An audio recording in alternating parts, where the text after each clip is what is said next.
The date is September 25th, 1986. The place is the rugged, dust-choked valley near Jalalabad, Afghanistan. High above the valley floor, a flight of Soviet Mi-24 Hind helicopter gunships is returning to base. They are flying low and slow, arrogant and unafraid. Inside the cockpit of the lead helicopter, the pilot feels like a god. He is flying the most feared machine in the entire Soviet arsenal. The Mujahideen rebels call it Satan's Chariot. It is a flying tank encased in titanium armor bristling with rockets and a massive Gatling gun. For 7 years, this machine has ruled the sky. The rebels down below have nothing that can touch it. They shoot at it with old bolt-action rifles from World War I. The bullets simply bounce off the Hind's armored belly like hail on a tin roof. The pilot looks down at the rocks. He sees nothing but goats and dust. He laughs. There is no one here, he thinks. The war is easy. He is wrong. Hidden in a cluster of bushes just a few hundred meters away, a bearded man is kneeling. On his shoulder sits a strange, clumsy-looking tube. It looks like a toy compared to the massive Soviet war machine thundering overhead. The man waits. He listens to the tone in his headset. A high-pitched whine that grows louder and louder. He holds his breath. He screams, "Allahu Akbar," and pulls the trigger. Whoosh! A slender white trail erupts from the tube. It is not a bullet. It is not an unguided rocket. It is something the Soviet pilot has never seen before. The missile twists in the air. It doesn't fly straight. It thinks. It hunts. It locks onto the searing heat of the Hind's exhaust. In the cockpit, the pilot never even has time to react. He doesn't see the launch. He doesn't hear the warning. Impact. The missile slams into the engine. The explosion shears the tail rotor off the massive helicopter. The flying tank, the symbol of Soviet invincibility, instantly transforms into a spinning, burning coffin. It crashes into the hillside in a ball of fire before the second helicopter in the formation can understand what just happened. Whoosh. A second missile. Another explosion, another crash, then a third. In less than 2 minutes, 3 of the Soviet Union's most advanced gunships are burning wrecks on the valley floor. The laughter in the cockpit has been replaced by the crackle of burning metal and the silence of the dead. The rules of the game have just changed forever. The Stinger has arrived.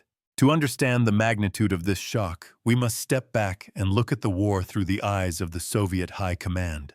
When the Soviet Union invaded Afghanistan in 1979, they believed it would be a quick police action. They brought with them the full might of a superpower: tanks, jets, artillery, and helicopters. Their strategy was based on air dominance. The terrain of Afghanistan is a nightmare for an army. It is a maze of towering mountains and deep, narrow valleys. Tanks cannot climb the peaks. Trucks are easily ambushed on the roads. But helicopters can go anywhere. The Soviets deployed the Mi-24 Hind in massive numbers. It was a unique machine, a hybrid of a transport and a gunship. It could carry 8 soldiers in its belly and unleash a devastating barrage of fire from its stub wings. To the Afghan rebels, the Mujahideen, the Hind, was a monster from a nightmare. They had no way to fight it. Their weapons were primitive. They had the Lee Enfield rifle, a British antique. They had the RPG-7, an anti-tank rocket that was unguided and useless against a fast-moving aircraft. They had heavy machine guns, the DSHK, but the Hind's armor was designed specifically to stop those bullets. For the first half of the war, the Soviet tactics were brutal and effective. If a rebel unit was spotted, the Hinds would swoop in. They would hover just out of range of the rifles and pound the rebels into dust with rockets. They would land drop-off Spetsnaz special forces to finish the job and then fly away untouched. The Soviets became arrogant. Their pilots developed a sense of total impunity. They stopped flying tactical maneuvers. They flew low, straight, and slow, taunting the enemy. They treated the war like a hunting trip. The psychological impact was devastating. The Mujahideen were brave, but they were not suicidal. They began to fear the sky. When they heard the distinctive whomp-whomp sound of the Hind's rotors echoing in the valleys, they would drop their weapons and run into caves. "We cannot fight the dragon," they told their commanders. "We can fight the Russians on the ground, but we cannot fight Satan in the air." By 1985, the war was at a stalemate, but the air war was a one-sided massacre. The Soviet generals in Kabul and Moscow were confident. They believed that as long as they owned the sky, they could never lose. They wrote reports to the Kremlin stating that the resistance was breaking. They claimed that their technology was superior to anything the backward rebels could ever acquire. But in Washington, D.C., inside the quiet offices of the CIA, a different plan was being hatched. Congressman Charlie Wilson and a group of dedicated intelligence officers were watching the slaughter. They realized that the only way to bleed the Soviet Union, the only way to turn Afghanistan into Russia's Vietnam, was to take away their greatest advantage. They had to kill the Hind. But how? They had tried sending SA-7 missiles, an old Soviet-designed shoulder-fired weapon captured from other conflicts. But the SA-7 was garbage. It was easily fooled by flares. It couldn't lock onto a target from the front. It often failed to detonate. The Soviet pilots laughed at it. They needed something better, something revolutionary. They needed the FIM-92 Stinger. The Stinger was the crown jewel of American infantry technology. It was a man-pads, man-portable air defense system. It was classified top secret. Unlike the old heat-seeking missiles that chased the hot metal of an engine, the Stinger had a new dual-mode seeker. It saw both infrared heat and ultraviolet light energy. This was the game changer. Flares are hot. They burn bright infrared, but they don't look like a plane in the ultraviolet spectrum. The Stinger's computer could tell the difference. It could see the ghost of the flares and ignore them staying locked onto the aircraft. It was a fire-and-forget weapon. The operator didn't need to guide it. He just had to wait for the tone, pull the trigger, and run. The missile did the rest. It flew at Mach 2.2. It had a range of nearly 3 miles. But giving this weapon to the Afghan rebels was a massive risk. The Pentagon was terrified. What if the Russians capture one, so they argued? They will reverse engineer our best technology. What if terrorists get them and shoot down a civilian airliner? The debate raged for months. But as the reports of Soviet atrocities and the dominance of the Mi-24 Hind continued to mount, President Ronald Reagan made the decision. Send them. It was a decision that would change history. The operation was complex. CIA operatives had to train illiterate Afghan tribesmen how to use a computerized American missile system. They couldn't use written manuals. They had to teach by demonstration. Connect battery, wait for sound, uncage seeker, hold breath, shoot. The first shipment of Stingers arrived in Pakistan in the late summer of 1986. They were smuggled over the border on the backs of mules wrapped in blankets carried through the treacherous mountain passes into Afghanistan. The Soviet intelligence agency, the KGB, knew the Americans were supplying the rebels with guns. But they didn't know about the Stingers. They had no idea that the toy that could kill their dragon was already in the country. The Soviet pilots continued to fly their arrogant patrols. They hovered over villages. They flew low through the valleys. They were walking into a trap. On that fateful afternoon in September near Jalalabad, the trap was sprung. The rebel commander, an engineer named Ghaffar, had set up his ambush carefully. He positioned his men on a ridge overlooking the approach path to the Soviet airbase. When the flight of Mi-24s appeared returning from a mission low on fuel and ammo, Ghaffar didn't panic. He remembered his training. He waited until the helicopters were close. Too close to miss. Too close to evade. The launch of those first 3 missiles was the signal that the era of Soviet air dominance was over. The video footage of the burning wrecks was smuggled out to the West. It was shown to President Reagan. It was shown on the evening news. But more importantly, the news traveled back to the Soviet base. Imagine the scene in the Soviet pilot's mess hall that night. The chairs of their comrades were empty. The invincible Hinds had not just been shot down, they had been swatted. What hit them? The pilots asked. Was it a lucky RPG shot? Was it heavy machine gun fire? No, the survivors whispered. It was a missile, but not like the others. It didn't chase the flares. It ignored them. It came from nowhere. Fear began to spread like a virus. The pilots who days ago had been laughing at the rebels were now looking at the dark mountains with terror. They knew that behind every rock, every bush, there could be a man with a tube. A man who held the power of immediate, unavoidable death.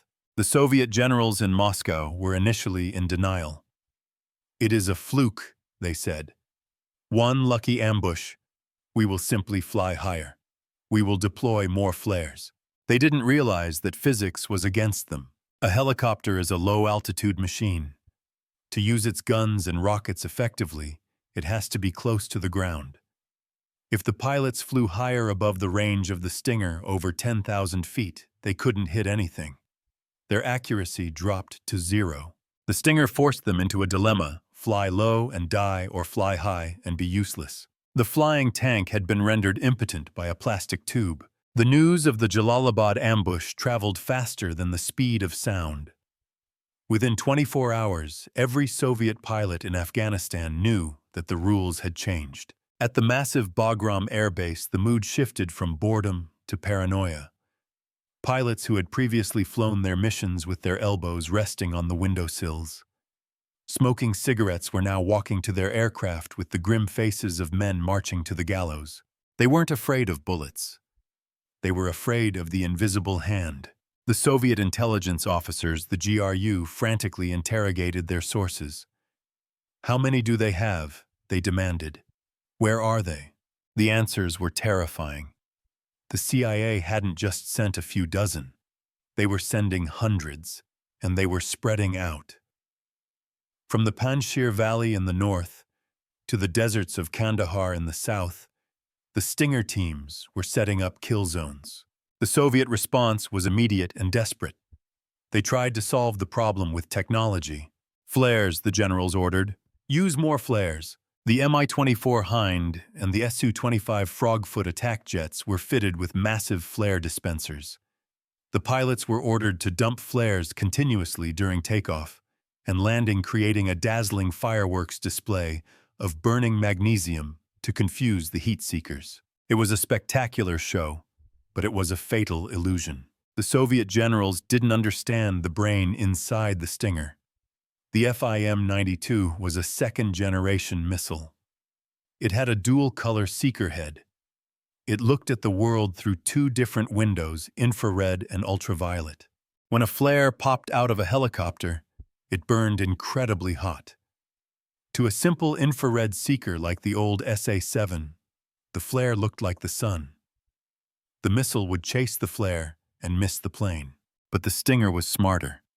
It saw the flare's heat, but it also checked the ultraviolet spectrum.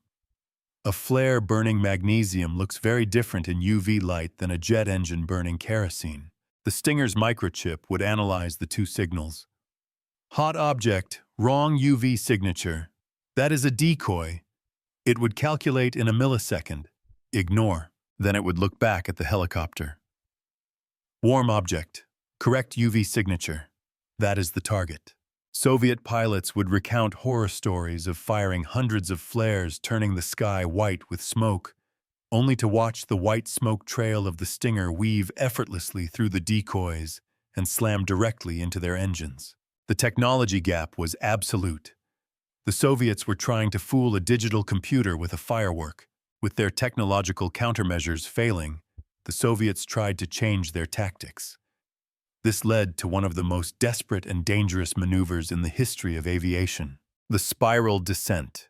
Transport planes like the An-12 and the massive Il-76 carrying vital supplies and troops from the Soviet Union could no longer fly a normal gradual approach into Kabul. If they flew low and slow, they were dead. So the pilots had to stay high above 15,000 feet, safe from the missiles. When they were directly over the airport, they would cut their power, drop their landing gear, and bank the massive planes into a steep, sickeningly tight spiral dive. Imagine being a soldier inside an Il-76 transport plane. The aircraft is diving at the very limit of its structural integrity. The G-forces are crushing you into your seat. Your stomach is in your throat. You are dropping out of the sky like a stone, trying to minimize the time you spend in the danger zone. The pilots called it the corkscrew to hell. Even this didn't always work. The Mujahideen learned to climb the mountains surrounding the airports. They would sit on the peaks thousands of feet up, effectively extending the range of their missiles. They shot down transports full of troops. They shot down supply planes. They strangled the Soviet logistics chain from the air. The cost of the war began to skyrocket. Every time a helicopter was shot down, it cost millions of rubles. But the human cost was higher. The Soviet Union was losing its elite. Helicopters can be built in a factory. Experienced combat pilots cannot. The pilots who survived began to lose their nerve. They started to falsify their mission reports. They would take off, fly to a safe altitude, dump their bombs and rockets on empty mountainsides miles away from the enemy, and then return to base claiming they had destroyed their targets. The air support that the Soviet ground troops relied on evaporated. When a Soviet Spetsnaz unit was pinned down in a valley screaming for air cover, the helicopters wouldn't come. Or if they did, they stayed so high that their fire was inaccurate and useless. The infantry began to hate the pilots. The cohesive bond of the Soviet combined arms doctrine was breaking down. The Kremlin was furious. Mikhail Gorbachev and his generals demanded a solution. They needed to capture a Stinger. They believed that if they could get their hands on just one intact missile, they could figure out how it worked.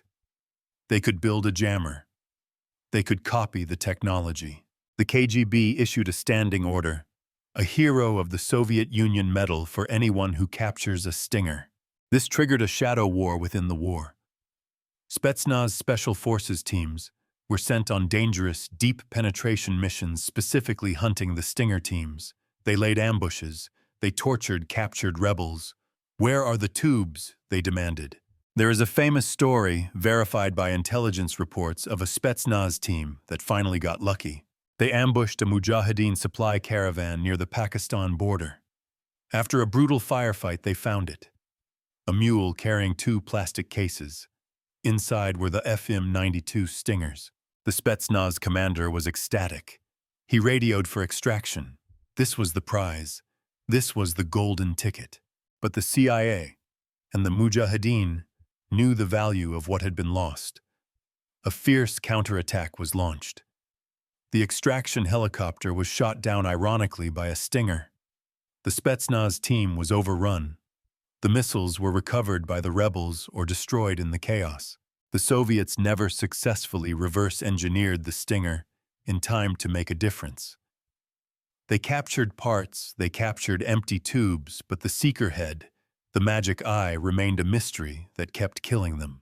The year 1987 marked the turning point. It was the year the siege of Khost was broken. Khost was a garrison city near the Pakistan border held by the Soviet-backed Afghan government army. It had been surrounded by rebels for months. The only way to supply it was by air. For years, huge convoys of Soviet transport planes had kept Khost alive. But then the Stingers arrived. In a single week, the rebels shot down nearly a dozen transport planes trying to land in Khost. The runway became a graveyard of burning aluminum. The pilots refused to fly. The aerial lifeline was cut. Khost was strangled. This was the moment the Soviet generals realized the war was unwinnable. They could hold the cities, yes. They could hold the ground they stood on. But they could not move. They could not resupply. They were paralyzed. The Stinger effect rippled far beyond the battlefield. It destroyed the myth of the Soviet military export machine. For decades, the Soviet Union had sold weapons to the Third World based on the promise of durability and effectiveness. The Mi-24 Hind was their best seller. It was the symbol of Soviet power in Africa, in the Middle East, in Latin America. Now the whole world watched on the evening news. as these multi-million-dollar machines were swatted out of the sky by peasant fighters using a weapon that cost less than a luxury car. Countries that were thinking of buying Soviet helicopters canceled their orders. "Why buy a flying coffin?" they asked. The economic blow to the already crumbling Soviet economy was immense, but the deepest cut was psychological. The Soviet pilot was trained to believe he was the elite. He was the Red Falcon. He was the master of the sky. The Stinger took away his manhood. It reduced him to a terrified victim, constantly scanning the ground, flinching at every flash of light. There were intercepted radio transmissions from this period that are chilling. Soviet pilots screaming in panic because they saw a sun glint on a rock and thought it was a missile launch. Formations breaking apart in chaos because one pilot popped flares by accident. The discipline of the Soviet Air Force disintegrated. One particular incident summarizes the total humiliation. A flight of 4 Su-25 Frogfoot attack jets, tough armored planes designed to take a beating, was tasked with bombing a rebel stronghold. As they dove in, the lead pilot saw a puff of smoke on the ground. He screamed, "Missile!" and pulled up violently, dumping all his flares. His wingmen, seeing his panic, also pulled up and dumped their flares. In the confusion, 2 of the jets collided in midair. Both pilots were killed. There was no missile. It was just a puff of dust from a mortar shell. The fear of the Stinger had killed 2 advanced aircraft without a single shot being fired by the missile itself. The weapon had achieved a psychological kill. By 1988, the decision was made. The Soviet Union would withdraw. There were many reasons for the withdrawal: economic collapse, political changes in Moscow, the resilience of the Afghan people. But military historians agree on one thing: the Stinger accelerated the end. It made the cost of staying unbearable. General Boris Gromov, the commander of the Soviet 40th Army, famously said, "The war ended the day the Stinger arrived. After that, we were just waiting to leave." The withdrawal itself was a somber affair. On February 15, 1989, the last column of Soviet armor crossed the Friendship Bridge across the Amu Darya River back into the Soviet Union. But look closely at the footage of that withdrawal. You will see tanks. You will see APCs. You will see trucks. What you won't see are helicopters flying overhead to protect them. The skies above the retreating army were empty. The Soviet Air Force had effectively grounded itself. They were too afraid to cover their own retreat. They left their comrades on the ground to fend for themselves rather than risk facing the white smoke trails one last time. It was the ultimate admission of defeat. The Stinger missile had done something no other weapon in history had done. It was a tactical weapon that had a strategic effect. It was a man-portable device that toppled a superpower. It proved that in this modern age, air superiority is not guaranteed by how many planes you have. It is defined by your ability to protect them. The Soviets had mass. They had quantity. But they lacked the quality of countermeasures to defeat a smart missile. And in the brutal mountains of Afghanistan, quality beat quantity. But the story of the Stinger has a dark epilogue. A twist that the CIA agents celebrating in Langley in 1989 didn't foresee. The Americans had shipped over 2,000 missiles to the rebels. They used many, but not all. When the Soviets left, hundreds of Stingers remained in the hands of the various Mujahideen factions. As Afghanistan descended into civil war, the CIA launched a desperate new program. Operation MES, Missing in Action Stingers. CIA agents returned to Afghanistan with suitcases full of cash. They offered tens of thousands of dollars to buy back the missiles they had given away for free. They were terrified that these superweapons would fall into the hands of terrorists and be used to shoot down civilian airliners. They managed to buy back some, but not all. Some of the missiles rotted in caves. Some were sold on the black market. The technology that had saved the rebels eventually became a threat to the very nation that created it. But in the context of the Cold War, the mission was accomplished. The Stinger was the silver bullet that killed the Soviet bear. It demonstrated a fundamental flaw in the Soviet military philosophy.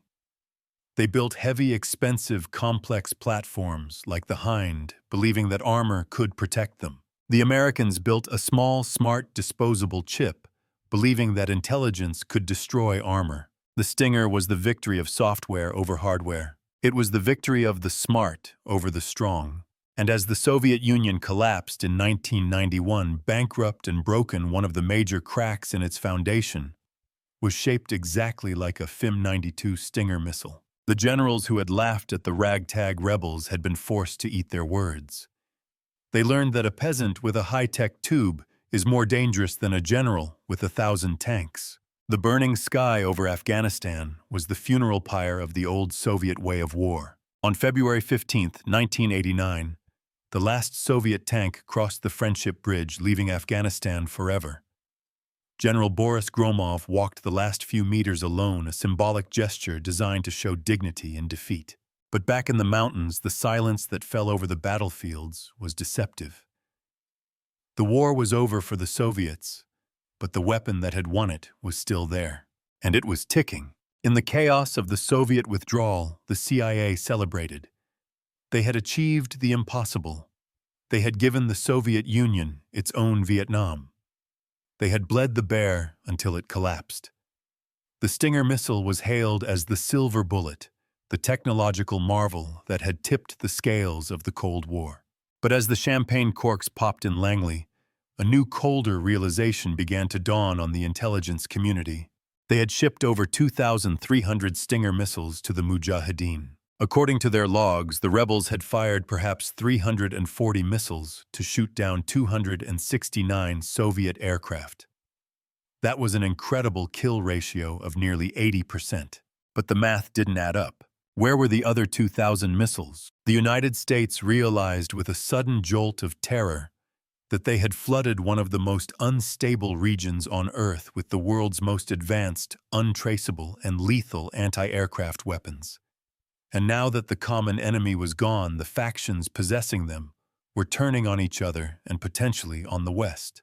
This sparked one of the most covert, desperate, and expensive intelligence operations in history. It was codenamed Operation MES Missing in Action Stingers. In 1990, CIA operatives, often carrying suitcases filled with millions of dollars in cash, quietly returned to the border regions of Pakistan and Afghanistan. Their mission was simple: buy them back, at any price. The original cost of a Stinger missile to the U.S. government was roughly $30,000. In the bazaars of Peshawar and the caves of the Panjshir, the CIA agents started offering $50,000, then $80,000, then $100,000 for a single tube. It was a bizarre reversal. The same men who had handed these weapons out for free were now begging to buy them back. They managed to recover a few hundred, but many warlords refused to sell. To an Afghan commander, a Stinger was not just a weapon. It was a status symbol. It was power. It was an insurance policy against rivals. And worse, some had already been sold to the highest bidder. Intelligence reports began to surface that Stingers had been spotted in Iran. Others were rumored to have been bought by North Korea. The technology that was designed to protect the free world was leaking into the hands of its enemies. The fear was palpable. The Stinger was designed to kill military jets, but its seeker head didn't discriminate. It could just as easily lock onto the hot engines of a Boeing 747 taking off from a civilian airport. For the next decade, the loose Stinger problem haunted every Western intelligence agency. It forced a complete overhaul of global aviation security. It is one of the reasons why airport perimeters are so heavily guarded today. The legacy of the Stinger wasn't just the destruction of the Soviet Air Force. It was the permanent militarization of civilian travel. But if the Stinger was a headache for the CIA, it was a death sentence for the Soviet Union. Historians often debate what caused the collapse of the USSR in 1991. Was it the low oil prices? Was it the internal corruption? Was it the political reforms of Glasnost? While all are true, the military humiliation in Afghanistan was the catalyst that accelerated the rot. The war cost the Soviet Union an estimated 2 to 3 billion rubles a year. In the grand scheme of a superpower's budget, this was painful but manageable. But the hidden costs driven specifically by the Stinger were astronomical. Before the Stinger, a Soviet supply run to a remote outpost required one truck and maybe one BTR escort. It was cheap. After the Stinger, that same supply run required an entire aerial armada. It needed convoy protection. It needed pre-flight sweeps by jets to drop flares. It needed helicopters to patrol the ridges, helicopters that were themselves burning fuel and requiring maintenance at triple the normal rate because they were flying aggressively to avoid missiles. The Stinger imposed a tax on every single movement the Soviet army made. It made the war exponentially more expensive to fight exactly at the moment when the Soviet economy was crumbling. Furthermore, the loss of the aircraft themselves was a financial black hole. A Stinger missile cost the U.S. taxpayers about as much as a mid-sized sedan. A Mi-24 Hind helicopter cost millions. A Su-25 jet cost even more. In the economic war of attrition, the exchange rate was unsustainable. The Mujahideen could afford to fire 10 missiles to kill one helicopter and still come out ahead financially. The Soviets could not afford to lose the helicopter, but the financial cost paled in comparison to the political cost. The Soviet Union was a state built on the projection of power.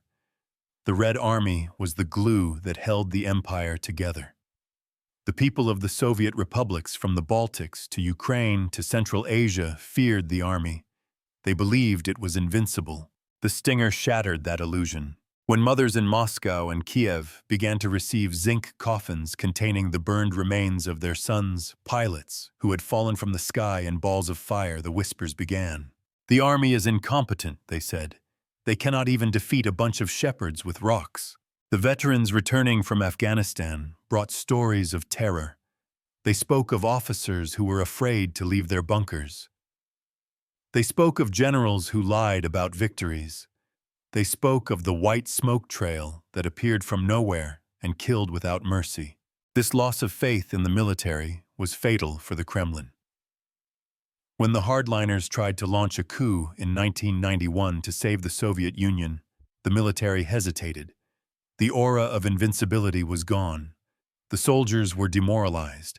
The coup failed and the Soviet Union dissolved. It is no exaggeration to say that the shards of the Berlin Wall were loosened by the impact of Stinger warheads in the Hindu Kush Mountains. But history has a strange way of repeating itself. The lesson of the Stinger that a cheap, smart weapon can defeat a heavy, expensive platform was not just a one-time event. It was a preview of the future of war. Fast forward 35 years. The year is 2022.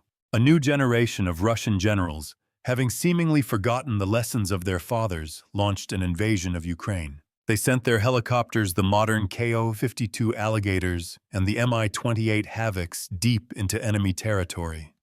They attempted an air assault on Hostomel Airport. They flew low. They flew arrogantly. They believed their new electronic jamming systems, the Vitebsk defense suites, would protect them. They were wrong. Waiting in the tree lines were Ukrainian soldiers, and on their shoulders they carried a weapon. Some were the modern British Starstreak. Some were the Polish Piorin. But many were the old, reliable American FIM-92 Stinger. The grandchildren of the missiles that killed the Soviet Union in the 80s were now killing the Russian Federation in the 2020s. The videos that emerged from Ukraine looked eerily identical to the grainy footage from 1986. A helicopter flying low, a white smoke trail, a flash, a crash. The Russian pilots, just like their Soviet predecessors, panicked. They began to fire unguided rockets blindly into the sky, terrified of the ground. They stopped flying deep missions. The Russian Air Force, on paper the second most powerful in the world, was denied air superiority by men with tubes. The Stinger effect had returned. The Soviet generals who laughed in 1980 made a fundamental mistake that plagues military empires to this day. They fell in love with the platform. They loved the big tank. They loved the fast jet. They loved the massive helicopter. These machines are impressive. They look good in parades. They justify huge budgets and make generals feel powerful. But the Americans, in their pragmatism, fell in love with the kill chain. They realized that it doesn't matter how big or expensive the target is. If you can put a small amount of high explosive in exactly the right place, the engine exhaust, the fuel tank, the cockpit, physics will do the rest. The Stinger was the ultimate expression of this philosophy. It was the democratization of air power. It gave a single infantryman the power to veto the movement of a $20 million aircraft. It shifted the balance of power from the few to the many. Before the Stinger, if you wanted to control the sky, you needed an air force. You needed runways, radar, and pilots. Only rich nations could play the game. After the Stinger, if you wanted to deny the sky, all you needed was a crate of missiles and the will to use them. The psychological scar left on the Russian military psyche is permanent. To this day, Russian military doctrine is obsessed with standoff weapons. They are terrified of getting close. They build missiles that can fire from hundreds of kilometers away, specifically because they are haunted by the ghost of the Stinger. They know that if they get close, they die. As we look back at the Cold War, we often focus on the nuclear weapons that were never used. We talk about the ICBMs, the strategic bombers, the doomsday submarines. But the weapon that actually drew blood, the weapon that actually broke the back of the Soviet military in combat, was not a nuclear missile. It was a 5-foot-long tube that weighed 35 pounds. It was a weapon that proved that arrogance is the most dangerous vulnerability of all. The Soviet pilots laughed at the rebels because they looked weak. They looked primitive. But technology is the great equalizer. When the Stinger missile leaped from the tube on that September afternoon in 1986, it didn't just destroy a helicopter. It destroyed the concept of the safe battlefield. It sent a message to every general in every army that echoes to this day. There is no such thing as invincibility. There is only the target and the hunter. And thanks to American innovation, the hunter can be anyone. The laughter in the briefing room was silenced by a single terrifying sound, the high-pitched tone of a seeker head achieving a lock. That is the sound of the modern age, and it is a sound that the Russian military, to its horror, is still hearing today.